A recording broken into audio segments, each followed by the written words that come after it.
So, welcome everybody to today's meditation class. And as usual, to announce that this is the ongoing meditation class. For those who are coming to the introduction to meditation class starting today, that's in the room to my right, taken by James. This is the ongoing class. And I know that when I was very young, I learned about many, many different types of meditation from all the different traditions. And there's one type of meditation which was especially popular and well developed in the Tibetan meditation tradition of creating inner heat. And seeing as it's cold today, that might be something worth doing. However, it takes many, many years of practice, so it's a bit of a waste of time. You're not going to be able to do that now. And probably by the time you're able to get that inner heat and get rid of all the cold, it'll probably be the hot season and a total waste of time. So let's put that one aside. But I always remember the stories of that, if you don't know those stories, because they had to develop this in monasteries in the north of India simply because it was just so cold. And they didn't have heaters. The poor monks had to sort of be in their monasteries, and if they wanted to be a hermit, they had to go out into the caves, and the caves had no aircon, so they had to just make their own heat. And so they would develop this type of meditation, which was actually getting into a still state of mind, and getting into a place where you could almost imagine fire and focus on that, and develop a state of heat inside the own body. And I always remember the tests they had to pass before they said they'd mastered this type of meditation. And I always remember this, and whenever I feel cold, I remember this, and I never feel cold again. They used to have to go out in the middle of the night, in the snowfields, in the middle of winter, okay? And they'd have to take off all of their clothes, so no robes, just bare skin, and sit in the snow next to this lake, which was freezing. They were allowed a blanket, though, after the blanket had been dipped in the water. And there they were, sitting, freezing blanket soaked with cold, freezing water. And they had to dry 3 blankets in one night to pass the test. And when I start thinking of that, never ever do I feel cold. So anyway, if anyone wants to learn that type of meditation, please this evening, maybe at midnight, come and I'll get some blankets for you soaked in water. But no, we don't need to do that these days. These days we just learn how to meditate because we live in Australia. Sometimes it's a bit chilly, but it's not that bad. I know that a lot of times it depends upon one's perceptions, like everything else in meditation. It depends how you perceive. If you really want to perceive the world, it can be extremely cold. If you want to perceive the world as hot, you can perceive it as hot. There's been many experiments done in psychology which can do just that. Even in a very, very cold morning, you can close the eyes and perceive that it's hot, and the mind is so strong your body will start to perspire. That's how strong the mind is. Perception rules the mind, which is one of the reasons I was saying to someone earlier. A lot of times one can look at meditation just as a training, a working with what we call perception. It's how we look upon our body, how we look upon our mind.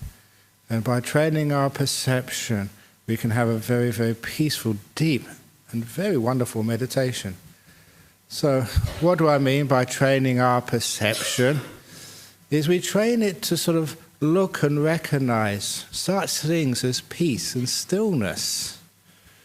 And it's quite remarkable. You say peace, you say stillness, and how many people really know what they're supposed to be looking at?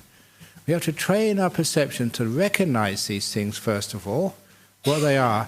And once you can recognize these things as peace and stillness, then you can stay with them. And as you stay with them, they actually grow in their strength and power. And you find, yes, now you have peace, now you have stillness. We need to recognize these things first of all. Even simple stages of meditation Now, because maybe I've been meditating for such a long time now, that you tend to forget what it's like when you start meditating. Even keep on telling people, just as basic meditation training, just let go of the past, let go of the future, being the present moment. And I was again reminded just a few weeks ago when someone said, well, what is the present moment? In the present moment, what am I supposed to watch? I say the present moment, yes, but what am I supposed to watch? Now, but what am I supposed to watch? And it was trying to get the person to actually perceive and to make this thing we call a pleasant moment. It's just the right word, isn't it? Pleasant moment and present moment. I know it's a slip of the tongue, but it's also a slip of perception as well, because the present moment is pleasant. So to get this present moment, to be able to actually to see it as clear as if you were seeing a person or a wall or a tree, something which you can know, and know what this present moment actually is, so that you can perceive it, you can notice it, and of course once you can perceive and notice it, then actually you can start to remain with it for long periods of time. You can actually get to be in the present and know what it feels like. It can become an object of your awareness. And I say just watch the present moment. The mind knows exactly what to do, goes there and stays there. It's like an old friend. But when we haven't had those perceptions before, we don't really know what they are. They take a bit of training to actually to get that into your mental vocabulary, so that you mention present moment and the mind knows exactly what it is and just goes into there and stays there. So sometimes we do have to have all these different tricks, skillful means we call them in meditation, how to be in the present moment, how to develop that perception. And of course one of the best ways of developing present moment awareness is to go out in nature, to listen to sounds, to be aware of feelings on your body like the cold or the heat or the wind or the pressure of the chair on your bottom. Those physical feelings, they are all indicating the present moment. Just like a flower lives in a garden, feelings in the body, they live in the present moment. They're here. Because feelings in the body, they don't usually leave a residue. It's here, you can feel the cold, and afterwards it's gone. Another cold moment comes. The fly lands on your skin, and as long as it doesn't bite you, Australian flies don't usually bite, they land on your skin, you feel it, when it flies off, no residue left. So those sorts of feelings get you into this present moment. So if you're a meditator who always finds trouble getting into the present moment, just go to the beach and take your shoes off and just feel the sand under your feet. Go into the bush and just feel or listen to the sound of the birds. Go into anywhere which is bringing you out of your head into the reality of hearing and especially feeling on the body. That brings you into this present. And then after a while you see what has this in common. Feeling the wind on your face, feeling the water of the beach, between your toes. What has those things got in common? You understand what they have in common is presence. It's something which is here. It's not a memory, it's not a dream of the future, it's here. And that gives you the perception of what present moment really is. And then further off you develop the perception of silence. And again, that was something which many people have told me when I've been teaching meditation around the world. They find it hard to get their head around. They think, look, if I stop thinking, then I'm asleep. I say, no, when you can stop thinking and you're still aware, that's called a silent awareness. So you know, but it hasn't got this inner conversation going on inside of you. It's a knowledge without giving things names. And after a while, people get to understand that. And that is a wonderful perception for us to develop until we get so used to the silent awareness of life. Again, we can just go out anywhere into the world, especially when we're by ourselves. And the world may be noisy, but inside our head we're silent. And that silence means that, number one, you can go to sleep well at night, because a lot of times what stops you sleeping is all this garbage going on between your ears when you're trying to go to sleep. There's no noise left at all. You're aware, silent, you soon fall asleep when you want to go to sleep. It also means you can listen much more when people are talking to you. When there's silence inside the head, you can hear everything. Just like a dry sponge can soak up all the water, but a wet sponge can only soak up only half as much water. So when the mind is fully clear and peaceful, not a word going on between the ears in your thinking, it's silent awareness. It's amazing just what you can absorb. And that is very, very important for people who are like students, because if you're studying, it's a lot of work, and if you can absorb information very quickly and and retain that information too, that means you can get more work done in less time and have less stress in your life. And it's a very simple technique to learn how to have silence in the mind when you're reading a book, when you're listening to a lecture, or when you're just looking at something on the computer screen. And after a while we can develop the perception of silence. And as soon as, say, a meditation teacher says, just be silent, the mind knows exactly where to look and what to do. It has that perception clearly in its mind. But the perceptions which I am encouraging in the last 6 months or so, is actually for much longer than that, but really putting a lot of emphasis on this, is the perception of delight and happiness with a relaxed body and a relaxed mind.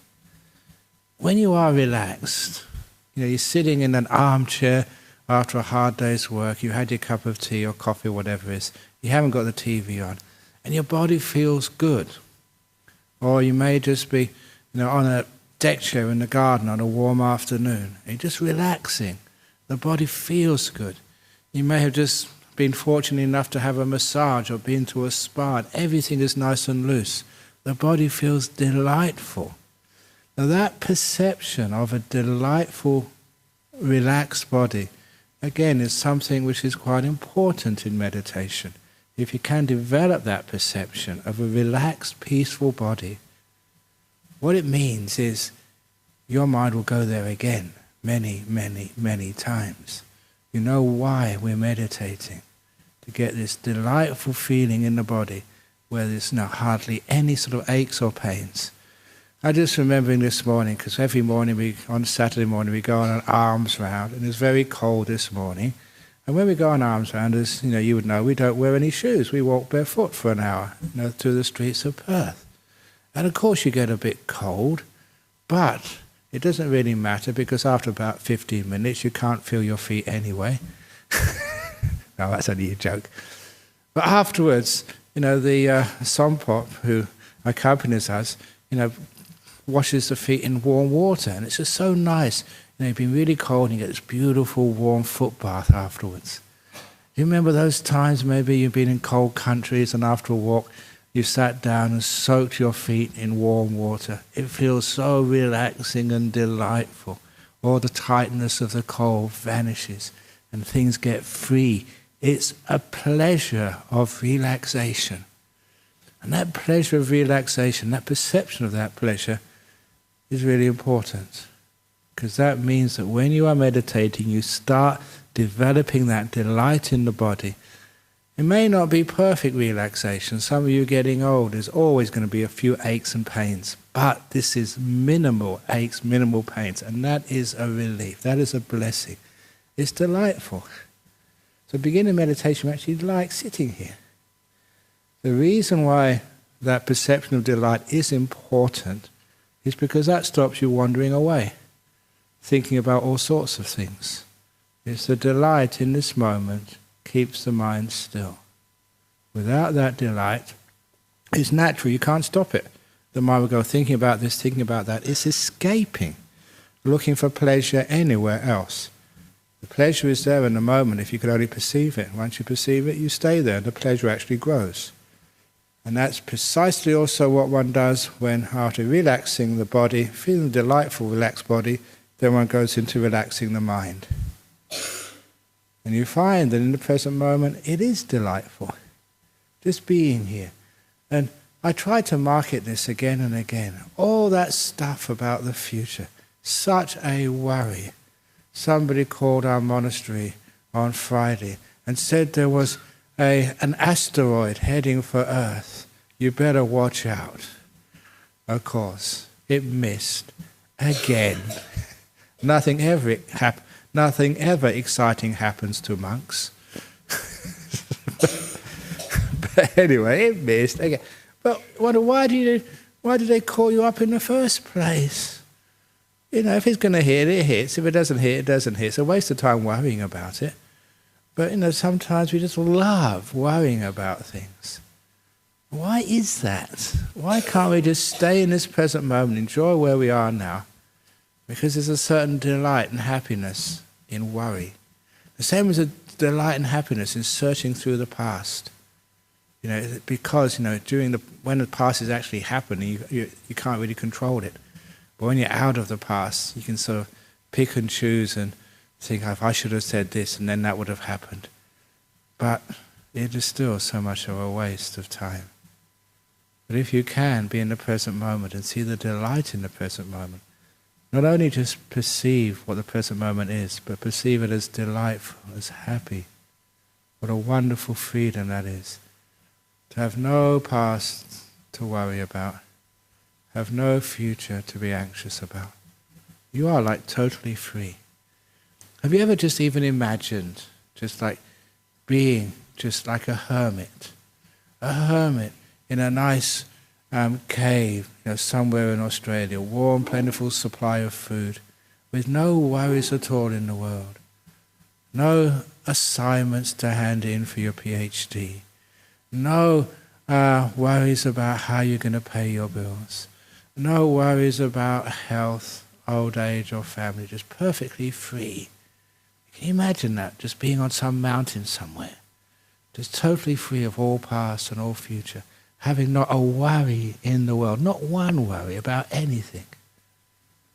How would that feel? Can you actually understand? This is just so delightful.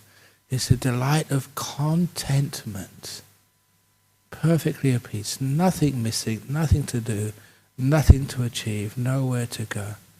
That's what I mean about the perception of stillness, the perception of peace.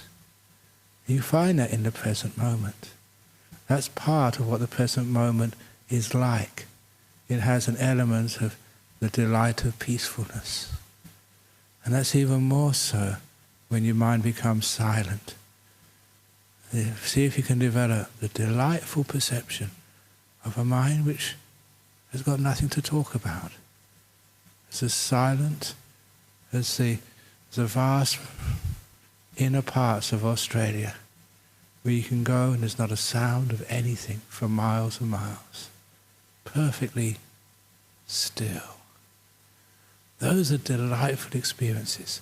Now once you start to develop the perception of such delight, the delight in present moment, the delight in silence, the delight in stillness, your mind won't wander anywhere. It enjoys every second of those experiences. And when you see it, even there may be some noise, but you can see a little bit of stillness inside that noise. Your mind will incline towards that. And incline towards, you know, what is delightful, just the same way a man will incline towards a beautiful girl walking past. You can't stop yourself. This is what will happen to the mind when it sees the delight in silence.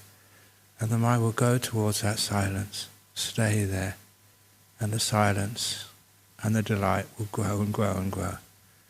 We're developing the perceptions of real delight, of stillness, of silence, which is what meditation is all about.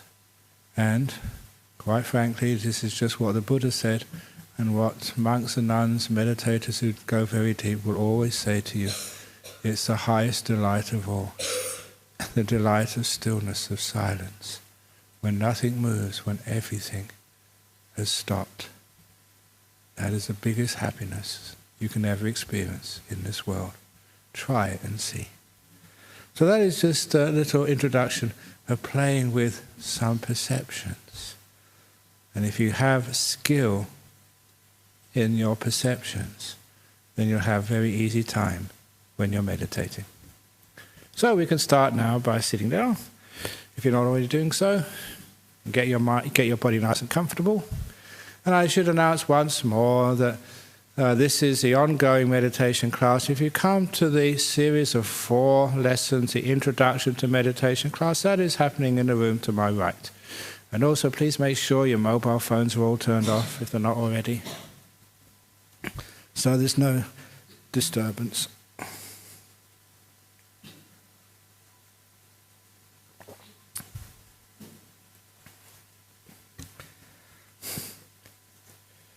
And once again, sit comfortably. And that comfortable position can be anywhere, on a chair, on a cushion, on a stool, wherever you can feel comfortable and at ease, sort of.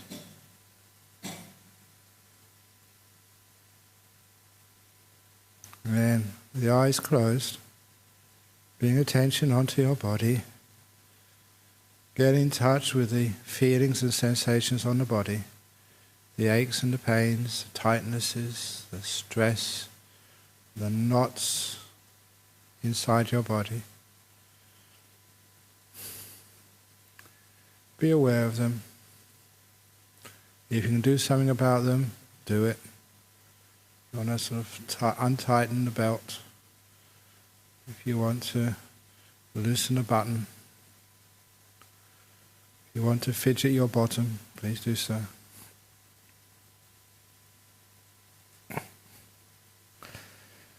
Making sure your feet are comfortable on the floor.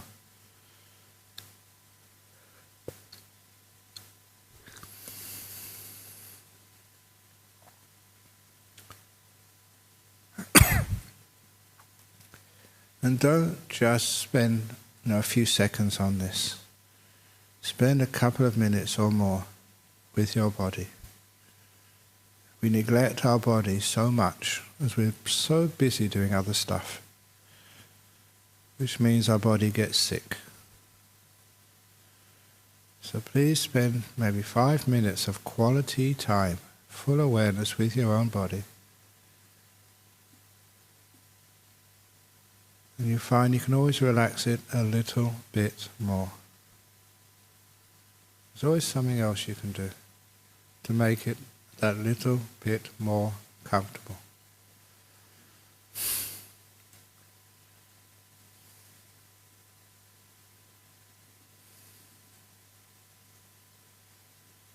And check your shoulders to make sure they're nicely relaxed. Don't hold them tight. Let them droop.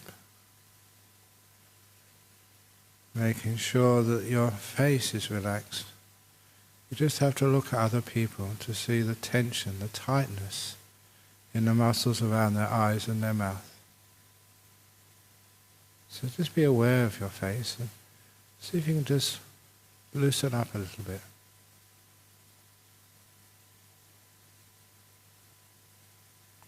To get the facial muscles as relaxed as you possibly can.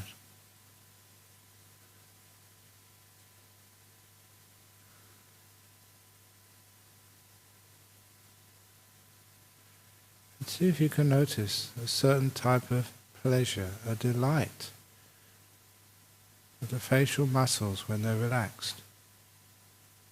A little tingling feeling of pleasure. Things aren't tight anymore. They're loose, at ease. And that feels pleasant. And you may have some other tight parts in your body, aches, irritations or pains. It may be inside your body, places where your hand can never reach. Just be aware of those feelings. Be mindful of them. It takes a few seconds to establish that awareness of an ache or a pain or an irritation deep inside of you.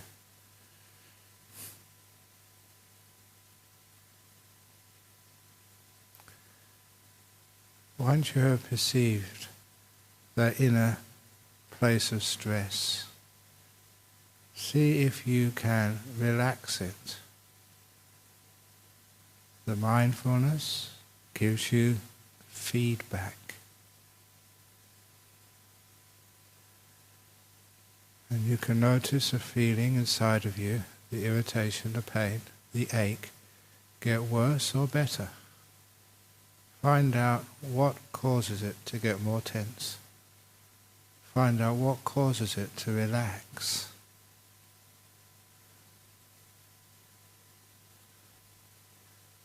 The attitude which causes relaxation is actually called compassion, kindness.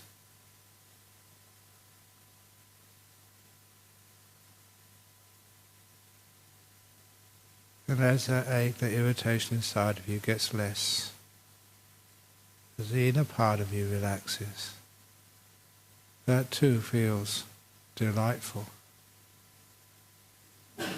Developing the perception of delight in relaxation.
the body is really relaxed, then you can let it go.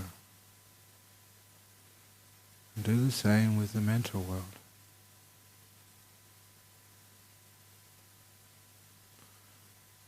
Beginning by developing the perception of the present moment. For all your past, from what happened a second ago until as far back as you can remember, all of that falls off your radar screen, as they say. And all of the future, even what's going to happen later on in the meditation, let alone what happens after, all of that disappears from your field of perception. And all you've got left is life as it happens. Present moment. This amazing thing called now.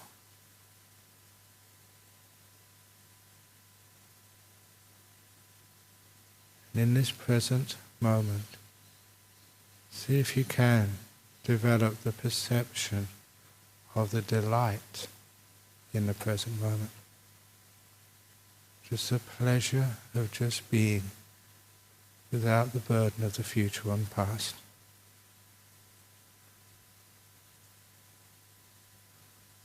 Same beautiful pleasure you had when you were a child. No future, no past. Just now.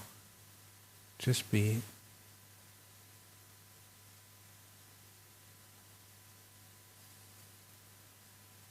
If you are successful in developing the perception of pleasure in the present will stay with you easily.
As the mind settles down, it becomes more peaceful. See if you can perceive the silence when one thought has finished. Another thought has yet to arise, where you are aware, but no words inside your head. You're aware and silent. How delightful that is. See if you can develop the perception of delightful silence.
Getting close to the end of the meditation now. Can you perceive peace and the delight of a still mind?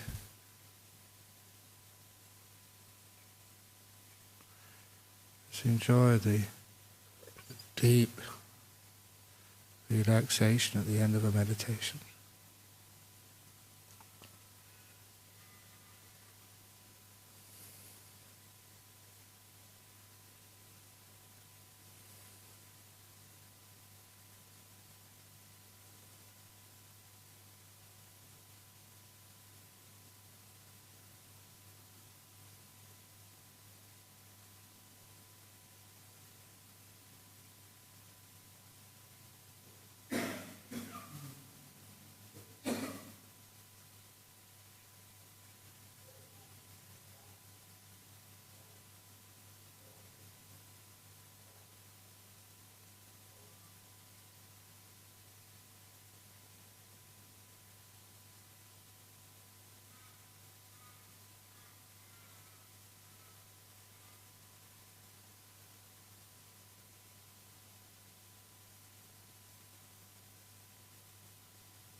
I will now ring the gong 3 times. Please listen to every ringing of the gong. When the last sound disappears, that is the signal to open your eyes and end the meditation.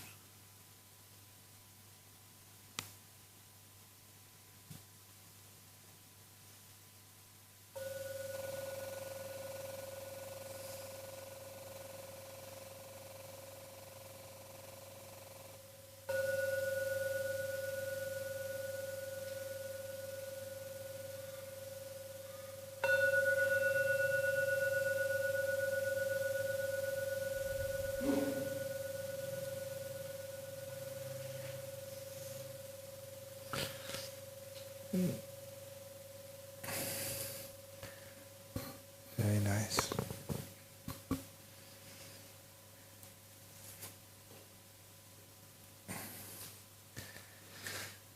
Very good. I know that's one thing which happens when we meditate with perceptions. Sometimes when we learn how to train our perceptions in a new way, sometimes we just take off the shackles of our perception. Just we have been trained in our schools and our culture and by our peers to perceive things in only one way and not other ways. And here we're learning how to perceive peace and delight in relaxation, which not many people know about. But he's seeing this as part of the world, and a very beautiful part of the world. It's part of the meditation world. And there is another type thing which happens, which somebody was asking me this morning, that sometimes when you get into a very still state of mind, you perceive some weird stuff, like your body turning around, or your body expanding, or your body, like an Ajahn chart described once, exploding. Now this is nothing which is real. All this is just the mind is playing around. It's like the perception is free. Very similar to when you have a son or a daughter and they leave home for the first time, maybe just staying with some friends, or maybe going to university. And the first couple of weeks they really play around. They're free from mum and dad for the first time. They go a bit wild. And sometimes it's similar to what the perception does. I remember people telling me that sometimes they feel they're rocking backwards and forwards when they were meditating. They were perfectly still. They weren't moving at all. But that's what it felt like for them. Other people think they're ballooning out or they're rising into the air. They're not levitating, they're just sitting on the ground. It is perception. It's starting to have a bit of fun. And even sometimes people have these very interesting and weird visions when they're meditating. Some people tell you that no, don't get into that. But I say, oh no, enjoy yourself. Meditation can sometimes be a bit boring. When you get the interesting stuff, you're having a good time. Nothing to be afraid of. Those experiences, they disappear by themselves, usually after a few minutes. You think you're expanding, and after a while it just disappears. You find you're the same old size as when you began. You know, sometimes you feel that you're turning around. You come out of meditation, you're sitting exactly the same position, you haven't moved. This is just the way the mind just starts to have a bit of fun.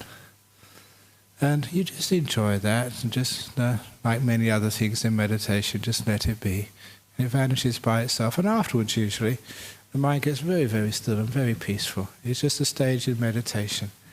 I used to give it the words like, perception gets its wings. It can fly off and do weird stuff, instead of always being so controlled. Now it can be a bit free. And after a while, it just settles down. When it settles down, it gets even more still and more peaceful. It's a stage in meditation. So don't be afraid of it. Most of meditation, you just sit there and let things happen and see what happens next. You don't need to be afraid of anything. It's very, very safe, very peaceful, and very interesting, and a lot of fun. Okay, hopefully that developing the perceptions of delight helped you in today's meditation. Are there any questions you have?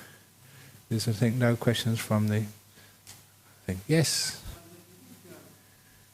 Ante, been thinking a lot about this idea of perceptions and the perception of braceness. Yeah, go on this way. Braceness in the world. You know, you're running around and you're basically braced against, you know, the danger out there, whatever it is. Yeah. And you come in to sit in meditation in this hall, and you carry that in your body. And you know, you're talking about letting go. You know, the metaphor is a clenched fist versus an open hand, and I guess that's what happens in meditation.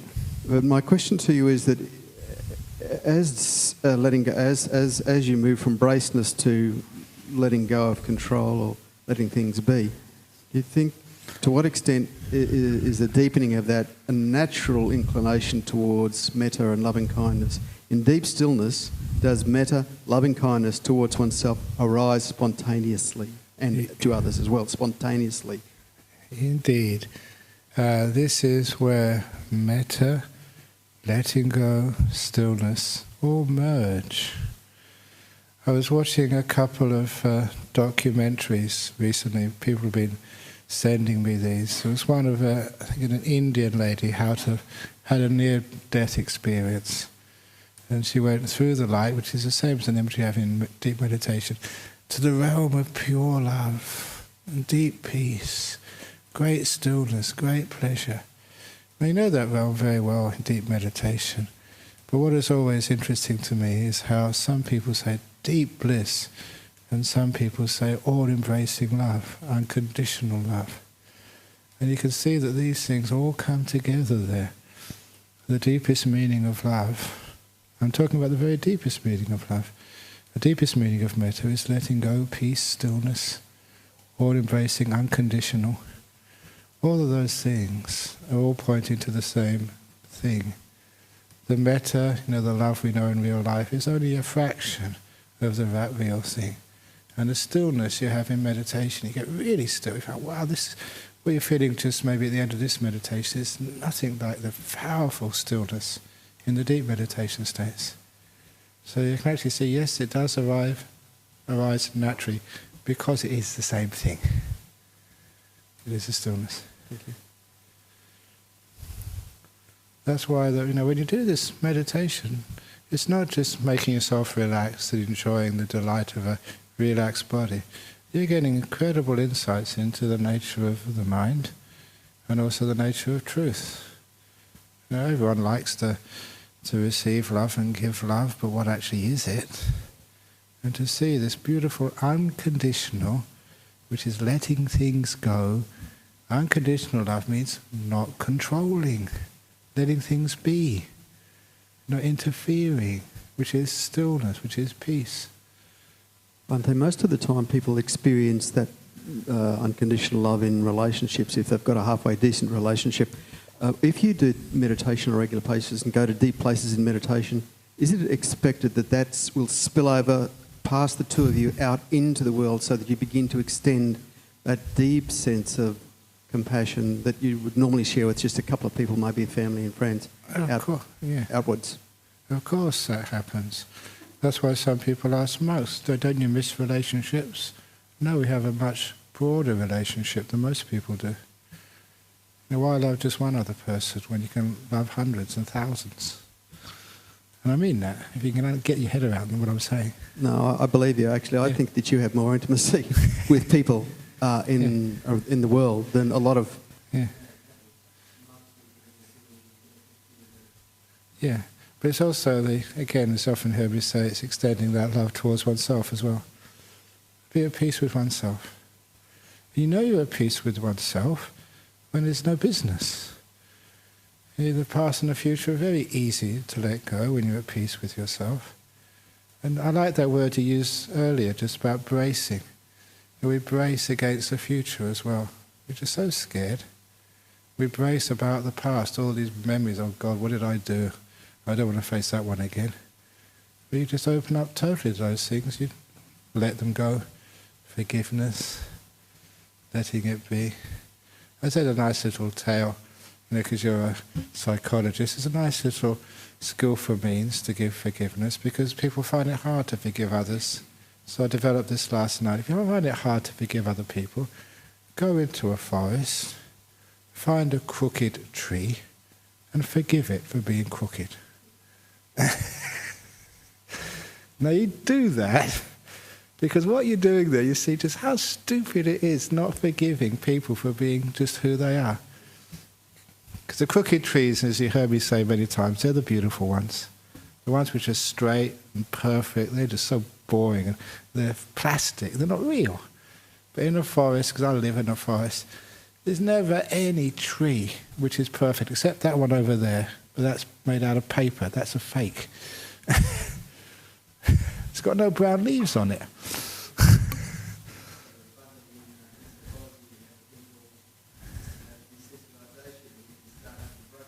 Then slowly work up the hierarchy until we get to the husband and the wife. Exactly. The crooked tree is beautiful. You can forgive that because it's nature. So then you start forgiving your husband, your wife, because they're crooked too. Some of them are very bent. But the more bent ones are the most beautiful ones. And then, alas, of course, that crooked, bent, damaged goods, which is me, oneself. That's what I'm saying. Everyone is damaged goods. Otherwise, you wouldn't be beautiful. So go, if you have trouble forgiving and letting go of the past, go and find a beautiful crooked tree. See all its faults and forgive it. And then you'll find it's much easier to forgive other people. You make the association. 24 hours. So I can't do more than that. Sitting meditation, it depends how much time you let me. Sorry? Oh, jeepers. Just about everything. Such as, answering people's questions on their marriage, on their kids, doing admin work. Because this place, we have to run it. Setting myself to raise funds for our nuns' monastery, even building the stuff. I was wheelbarrowing concrete on Friday. So all this sort of stuff we should do. Talking to people, being kind, eating, sleeping. Those things we do. But when I said 24 hours, it's because the essence of meditation is learning how to make peace, be kind, be gentle with whatever you're doing. So if I'm talking to someone, I'm just being at peace with that situation, not trying to get rid of you because I'm busy doing something else. Making peace, being kind, and being gentle with whatever I'm doing at any time of the day. Even when I'm sleeping, I'm just making peace, being kind, being gentle to my body and mind. So I can count that as meditation too. It's not what you're aware of, or not what you're doing, but how you're doing it, and how you are aware. That is the most important thing in life. When you're fixing your motorbike, how are you fixing it? Are you fighting it? Are you struggling? Are you trying to get this done to try and do something else? Or are you actually being here, enjoying just fixing up the motorbike, being patient, being kind, having a good time? You're stuck in the traffic going to work. How are you stuck in the traffic? That's the reason for stress, is just we keep fighting against things. We don't make peace. We make war with life. We're not kind. We struggle and force and are cruel and quite violent to ourselves. The way we sort of push ourselves. So that violence causes all sorts of trouble. So make peace, be kind, be gentle in every moment of your life. And for those of you who don't know, that is a very good translation of the second factor of the Noble Eightfold Path. Make peace, be kind, be gentle. Nekama Sankappa, Avayapada Sankappa, Ahingsaka Sankappa. Just to impress you, to show that I know what I'm talking about. I don't make it up. Somebody else made it up before me. And that was called the Buddha. Okay, we can finish off now because it's 4:15. So let's pay respects to Buddha Dhamma Sangha if you wish. You don't have to, and then we can do what we need to do.